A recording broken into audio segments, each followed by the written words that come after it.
जय श्री कृष्ण। श्रीमद् भगवद गीता अध्याय 3 श्लोक 16।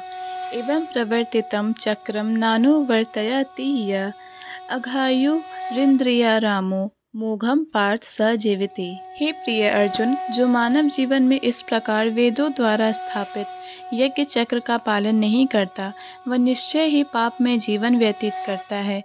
ऐसा व्यक्ति केवल इंद्रियों की तुष्टि के लिए व्यर्थ ही जीवित रहता है। तात्पर्य: इस श्लोक में भगवान ने कठोर परिश्रम करो और इंद्रिय तृप्ति का आनंद लो इस सांसारिक विचारधारा का तिरस्कार किया है। अतः जो लोग इस संसार में भोग करना चाहते हैं, उन्हें उपयुक्त यज्ञ चक्र का अनुसरण करना परम आवश्यक है। जो ऐसे विधि विधानों का पालन नहीं करता, अधिकाधिक तिरस्कृत होने के कारण उसका जीवन अत्यंत संकटपूर्ण रहता है। प्रकृति के नियम अनुसार यह मानव शरीर विशेष रूप से आत्म साक्षात्कार के लिए मिला है, जिसे कर्म योग, ज्ञान योग या भक्ति योग में से किसी एक विधि से प्राप्त किया जा सकता है। इन योगियों के लिए यज्ञ संपन्न करने की कोई आवश्यकता नहीं रहती, क्योंकि ये पाप पुण्य से परे होते हैं। किंतु जो लोग इंद्रिय तृप्ति में जुटे हुए हैं, उन्हें पूर्वोक्त यज्ञ चक्र के द्वारा शुद्धिकरण की आवश्यकता रहती है। कर्म के अनेक भेद होते हैं। जो लोग कृष्ण भावना भावित नहीं हैं, वे निश्चय ही विषय परायण होते हैं।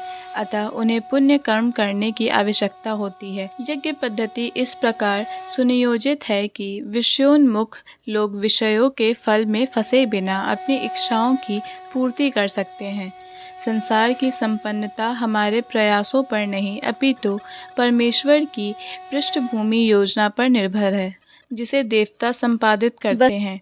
अतः वेदों में वर्णित देवताओं को लक्षित करके यज्ञ किए जाते हैं। अप्रत्यक्ष रूप में यह कृष्ण भावनामृत का ही अभ्यास रहता है, क्योंकि जब कोई इन यज्ञों में दक्षता प्राप्त कर लेता है तो वह अवश्य ही कृष्ण भावना भावित हो जाता है।